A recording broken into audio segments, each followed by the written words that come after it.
La fidelidad de Dios presente en nuestra vida. Todos los días la fidelidad de Dios está presente en tu vida, mi amada iglesia. Segunda Timoteo capítulo 2, verso 11 al 13 dice: este mensaje es digno de crédito. Si morimos con Él, también viviremos con Él. Si resistimos, también reinaremos con Él. Si lo negamos, también Él nos negará. Si somos infieles, Él sigue siendo fiel, ya que no puede negarse a sí mismo. La fidelidad es uno de los atributos comunicables de Dios. Los atributos comunicables de Dios son aquellos que Dios comparte o comunica a sus hijos. Y estos atributos incluyen características morales, características espirituales, como es el amor, la misericordia, la santidad, la sabiduría, la justicia, entre otros. Es una forma de entender cómo podemos ser a imagen de Dios, en términos de carácter, en términos de conducta. Los atributos de Dios que son comunicables para sus hijos hacen de que si nosotros realmente los ponemos en prácticas, vamos a estar más cerca a la imagen de Dios, a lo que Dios quiere que cada uno de nosotros sea. Pero hoy vamos a hablar sobre la fidelidad de Dios. Y podemos preguntarnos en qué consiste la fidelidad de Dios. Su más cercana definición sería que Dios es constante, Dios es leal, es fiel. Él es fiel en guardar sus promesas y es inmutable en su palabra ética, o sea que no cambia. Lo que Él dice, Él lo cumple. La fidelidad de Dios es vista en su fiabilidad, porque Él actuará siempre de acuerdo a su naturaleza, a la naturaleza de su carácter y de acuerdo con las promesas hechas a cada uno. Como alguien lo ha expresado alguna vez, Él es la fuente y el estándar de perfecta lealtad y confiabilidad. Y sin esta cualidad, ¿saben? Él no sería Dios. Fue este atributo, su fidelidad, lo que sostuvo a Israel como pueblo escogido. Porque si alguien le dio razones a Dios para borrarlos de la tierra, ese fue Israel. Esa es la única explicación. Cuando leemos allí en Deuteronomio 7:9, en donde Dios dice: por tanto, reconoce que el Señor tu Dios es el único Dios, el Dios fiel, que cumple su pacto por 1000 generaciones y muestra su fiel amor a quienes lo aman y obedecen sus mandamientos.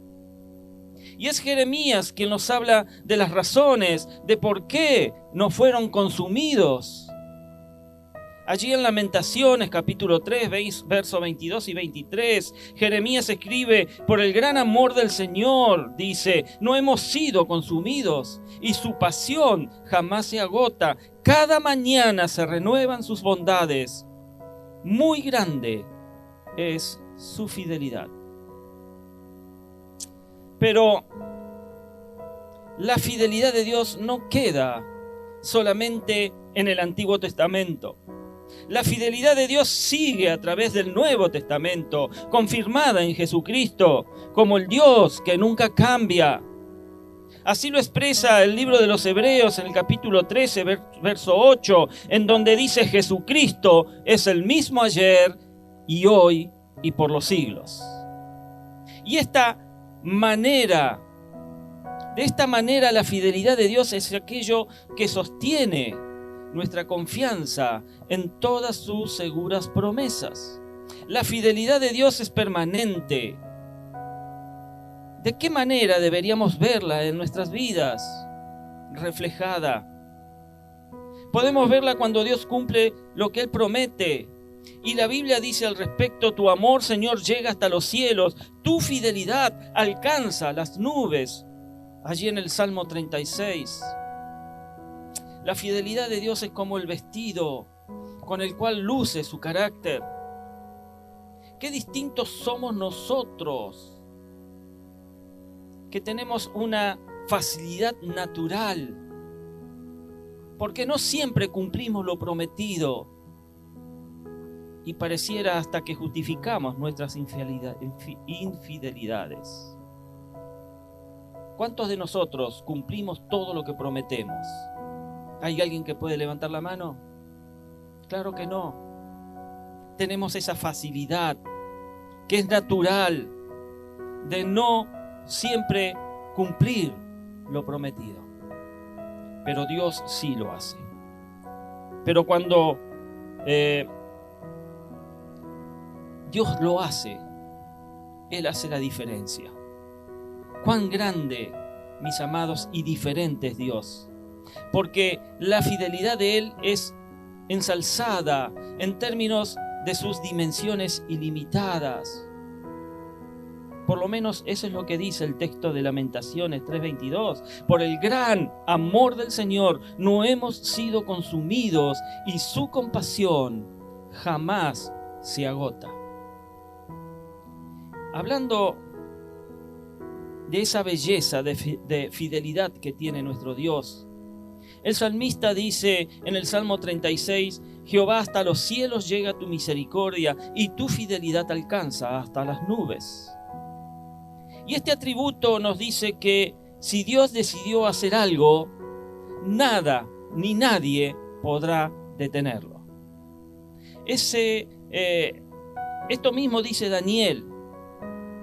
Daniel dice: y no hay quien detenga su mano y le diga: ¿qué haces? E Isaías también dice algo parecido: porque Jehová de los ejércitos lo ha determinado, ¿y quién lo va a impedir?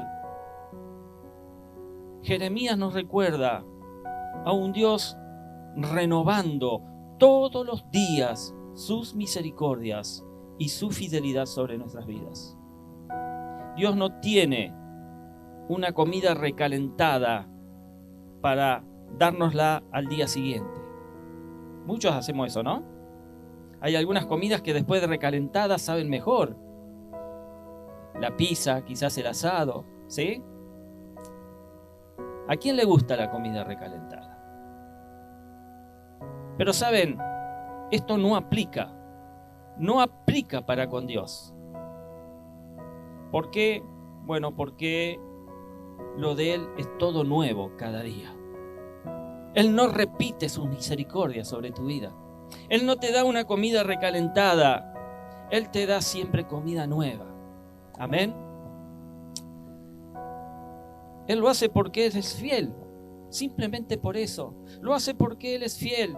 Y Él no puede negarse a sí mismo. Y esto implica para todos sus atributos, como su omnisciencia, como su omnipresencia. Por cuanto Dios conoce todas las cosas, su fidelidad lo lleva a suplir todo lo que haga falta, según sus riquezas en gloria, como lo afirma Pablo. Y eso también aplica al hecho de estar con nosotros todos los días, hasta el fin del mundo. Según el pasaje de la Gran Comisión, en donde Jesús dice: yo estaré con ustedes todos los días hasta el fin del mundo. Promesa de Dios. Y su fidelidad hace de que eso se cumpla en nuestra vida. El escritor Robert Raymond, en su libro La Nueva Teología de la Fe, describe la fidelidad de Dios de la siguiente manera: debido a que es éticamente confiable, Dios es fiel al pacto. Es decir, existe una equivalencia precisa entre lo que dice que hará y lo que realmente hace. Una equivalencia precisa. Él dice lo que va a hacer y exactamente y realmente es lo que hace. Todo lo que Dios ha determinado hacer, mi amado, mi amada, lo va a hacer. Y lo va a hacer sin cambiar de parecer. Y a eso se le llama fidelidad. Su fidelidad la podemos ver porque Él es inmutable, Él no cambia, Él siempre es el mismo. Malaquías 3:6 dice: yo el Señor no cambio. Por eso ustedes, descendientes de Jacob, no han sido exterminados, porque se lo merecían realmente. Dios no puede cambiar. Él no puede cambiar sin dejar de ser Dios. Santiago nos dice que en Dios no hay ni siquiera una sombra de variación. Él es siempre el mismo. Y la pregunta que pronto debe surgir en nuestras mentes es entonces: ¿por qué Dios permanece fiel con un pueblo que le es infiel? ¿Por qué Dios permanece fiel con nosotros si le fallamos tanto? ¿Se ha preguntado eso, mi amado, mi amada?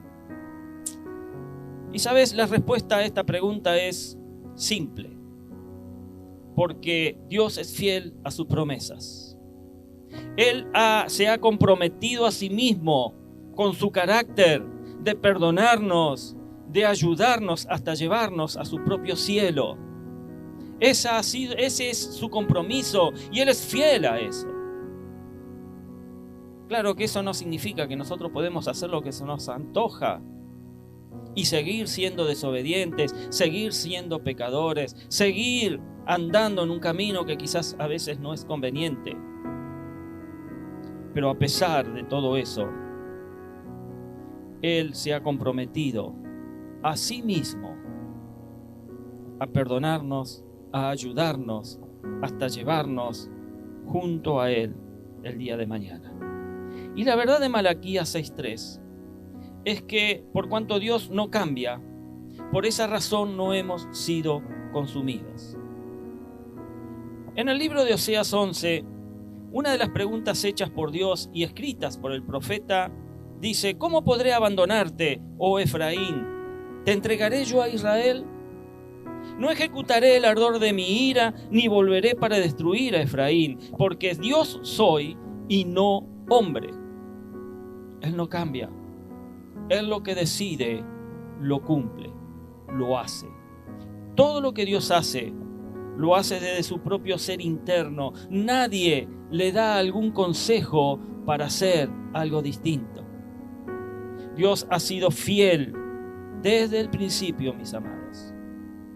Así lo dice el libro de Números, en el capítulo 23, 19. Dios no es un simple mortal para mentir y cambiar de parecer. ¿Acaso no cumple lo que promete, ni lleva a cabo lo que dice? Y saben, la verdad de este texto se cumple a través de todas las escrituras, a lo largo de toda la Biblia. Veámoslo de esta manera. Dios sacó a Abraham de Ur de los caldeos y le prometió a Abraham hacer de él una gran nación allí en el libro de Génesis.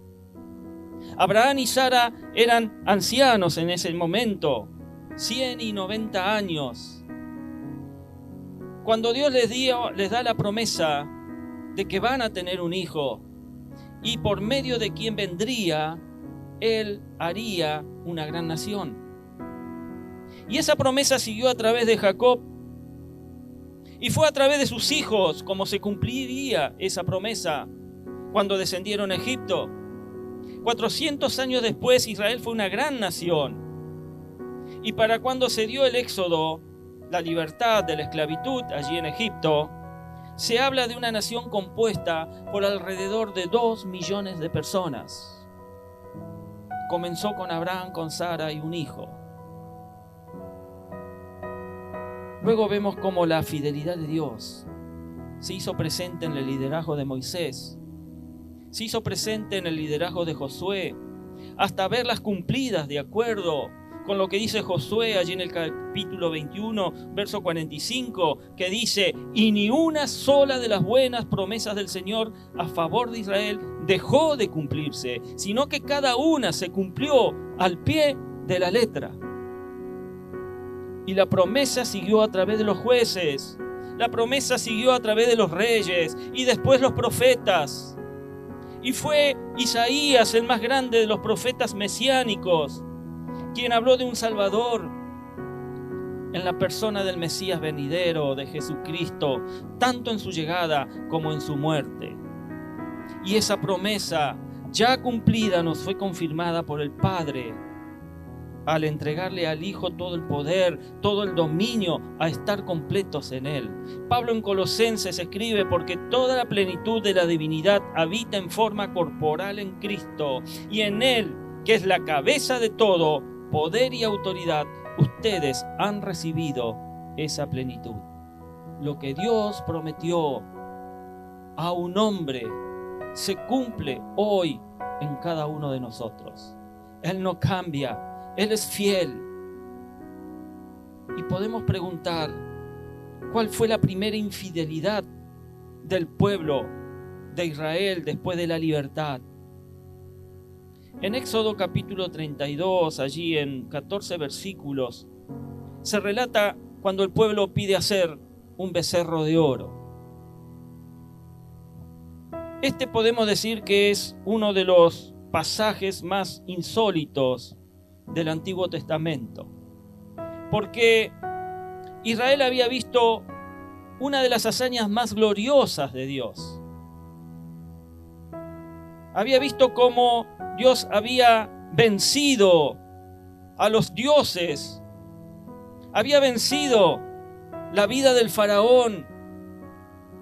Ellos vieron cómo Dios usó 10 plagas para doblegar al poderío egipcio y salir como la nación nunca vista, más victoriosa de la esclavitud sobre la tierra, pues ellos habían durado unos 400 años como esclavos. Pero una vez libres, y viendo que Moisés estaba mucho en la montaña del Sinaí, donde Dios lo había llamado y le estaba dando las leyes por medio de las cuales ellos se iban a regir, alguien propuso la idea de hacer un ídolo. ¿Vio? Siempre hay alguien que tiene esas ideas brillantes. Alguien propuso hacer la idea de un ídolo, un becerro de oro, para que les guiara hasta la tierra de Canaán, porque ellos no habían visto a Moisés por mucho tiempo, y su argumento fue: no sabemos qué le haya acontecido.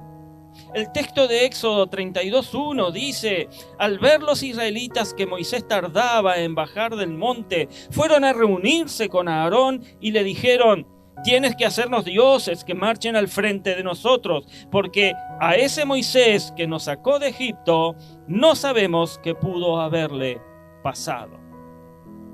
Y entre lo insólito de esta historia, allí aparece Aarón, el portavoz y hermano de Moisés, el hombre más cercano a Moisés.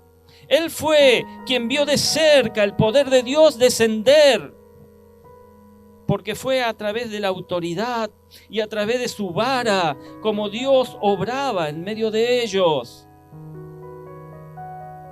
Y Aarón es quien se presta para hacer aquel ídolo abominable. Y hasta permite los sacrificios de Israel delante de ese Dios. Y esta gran infidelidad despierta la ira de Dios a tal punto de querer acabar con todo Israel. Y casi lo hace. Pero fue por la oportuna intervención de Moisés que ellos no fueron consumidos. Los versos 11 al 14 dicen: Moisés buscó el favor del Señor su Dios y le suplicó: Señor, ¿por qué ha de encenderse tu ira contra este pueblo tuyo que sacaste de Egipto con gran poder y con mano poderosa? ¿Por qué dar pie a que los egipcios digan que nos sacaste de su país con la intención de matarnos en las montañas y borrarnos de la faz de la tierra? Calma el ardor de tu ira, aplácate y no traigas sobre tu pueblo esa desgracia. Acuérdate de tus siervos Abraham, Isaac e Israel. Tú mismo, le recuerda a Moisés a Dios, prometiste que harías a sus descendientes tan numerosos como las estrellas del cielo. Tú prometiste que darías a sus descendientes toda esta tierra como su herencia eterna. Entonces el Señor se calmó y desistió de hacer a su pueblo el daño que había sentenciado. Y si hay una verdad que confesar, mi amado, es que nosotros no somos distintos a Israel. Pablo dice allí en Timoteo: así que tú, hijo mío, fortalécete por la gracia que tenemos en Cristo Jesús. Porque necesitamos de esa gracia todos los días de nuestra vida, porque nosotros no somos distintos al pueblo de Israel. Y esta palabra da por sentado dos verdades que fluyen en todas las Escrituras: la fidelidad de Dios y nuestra infidelidad, la cual debemos fortalecer en Cristo Jesús. Tu infidelidad debe ser fortalecida en Cristo Jesús. Y cuando pensamos en Dios, nada nos llena de más seguridad, nada nos llena de más confianza, como el saber que Dios es fiel, que Él no cambia y que cumple lo que dice. Por cuando pensamos en nosotros, llegamos a ser la antítesis de Dios, porque somos infieles por naturaleza. Por cierto, cuando pensamos en la palabra infidelidad, a menudo se nos viene a la mente o la asociamos con un desliz marital en la pareja. Ha sido infiel con su esposa, ha sido infiel con su esposo. Pero saben, la infidelidad va más allá de esto. Entonces surge la pregunta: ¿cuándo, dónde y cómo somos infieles? Es fácil dejarse llevar por las preocupaciones, por las situaciones que nos tocan vivir. Uno de los textos que más nos toca cuando al hablar de nuestra fidelidad a Dios dice: no améis al mundo ni las cosas que están en el mundo. Allí en 1 Juan. Si las cosas del mundo son las que más anhela tu corazón y son ellas donde más te mueves en lugar de agradar a Dios, estás siendo infiel, mi amado, mi amada. No améis al mundo ni las cosas que están en el mundo. Pero la otra parte del texto es muy contundente. Cuando dice: si alguno ama al mundo, el amor del Padre no está en él. Y Jesucristo debe ser tu primer amor.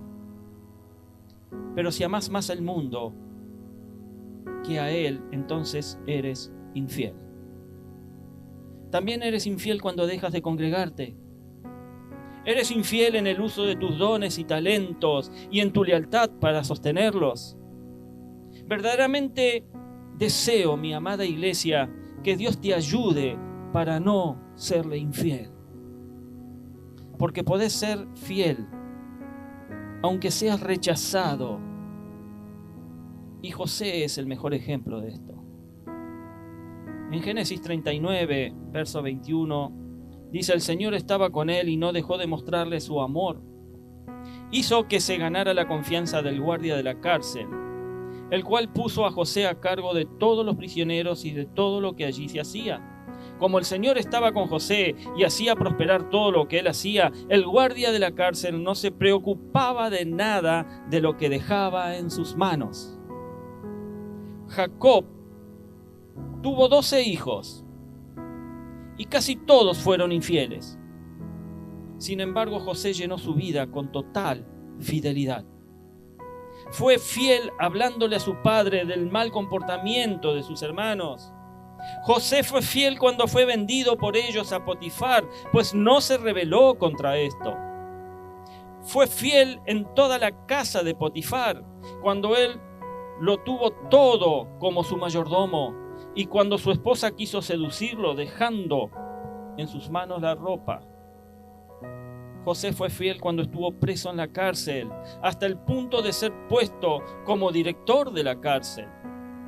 Fue fiel en la interpretación de los sueños del faraón, cuando la correcta interpretación de los años de abundancia y los años de hambre. Se mantuvo fiel cuando el faraón lo llevó a la grandeza, sin que ese cargo lo llevara a la gloria personal. Fue fiel en colectar todos los cereales durante los años de abundancia. y fue fiel después cuando le tocó administrar toda esa abundancia en los tiempos de escasez. Fue fiel en compadecerse de la casa de su padre, trayéndole a Egipto con toda su familia. Fue fiel al estar ante sus hermanos y no tomar venganza de ellos. Fue fiel hasta la muerte. Tanto así que Israel, después de 400 años, llevó su cuerpo embalsamado a la tierra prometida. Fue reconocida su fidelidad. José es un ejemplo de que sí se puede ser fiel a pesar de la adversidad. Fue fiel a su familia, fue fiel a su integridad moral y fue fiel al trabajo al cual fue llamado. Y nosotros, vos y yo, ¿podemos ser fieles en medio de las pruebas? Ruth, capítulo 1, verso 18 dice: al ver Noemí que Ruth estaba tan decidida a acompañarla, no insistió más. Yo no sé cuántos conocen la historia de Ruth, pero la historia de Ruth es como un faro en la noche oscura del periodo de los jueces. Y créanme que fue oscura, porque según Jueces 21-25, la frase distintiva era: en aquellos días no había rey en Israel, cada uno hacía lo que bien le parecía. Pero ¿qué pasó después? Pues que Ruth aparece como un modelo de virtud y de una fidelidad incuestionable frente a otros que no fueron tan fieles. Ella, siendo moabita, no era judía, siendo moabita, provenía del incesto de Lot con sus hijas. Y siendo Moab un gran enemigo de Israel, no le importó su trasfondo para casarse con un judío, hijo de Alimelec y Noemí. Y después de muerto su esposo, decidió seguir a Noemí, su suegra, porque su suegra le rogó insistentemente que regresara a su tierra e ir con sus padres. Y saben, es frente a esto que encontramos en el libro de Ruth, allí en el capítulo 1, verso 16 al 18, las palabras más hermosas acerca de la fidelidad que se conozcan hasta ahora, dichas por una extranjera. Dice el verso 16: pero Ruth respondió: no insistas en que te abandone o en que me separe de ti, porque iré a donde tú vayas y viviré donde tú vivas. Tu pueblo será mi pueblo y tu Dios será mi Dios. Moriré donde tú mueras y allí seré sepultada. Que me castigue el Señor con toda severidad si me separa de ti algo que no sea la muerte. Al ver Noemí que Ruth estaba tan decidida a acompañarla, no insistió más. ¿Hasta dónde llegó la fidelidad? ¿Cuál fue el resultado de haber seguido a Dios y al pueblo de Noemí? El resultado fue que Dios la bendijo, dándole por marido a Booz. Booz era el judío soltero más codiciado de Belén, con quien tendría un hijo llamado Obed, padre de Isaí, padre de David, y de quien vendría después la línea mesiánica hasta llegar a Jesús. Nunca sabremos hasta dónde puede llevarnos nuestra fidelidad, mis amados. Pero podemos confiar en que cada paso de obediencia nos acerca más a ese perfecto plan que Dios tiene para nosotros, a ese perfecto propósito para nuestras vidas. Pase a adoración, por favor.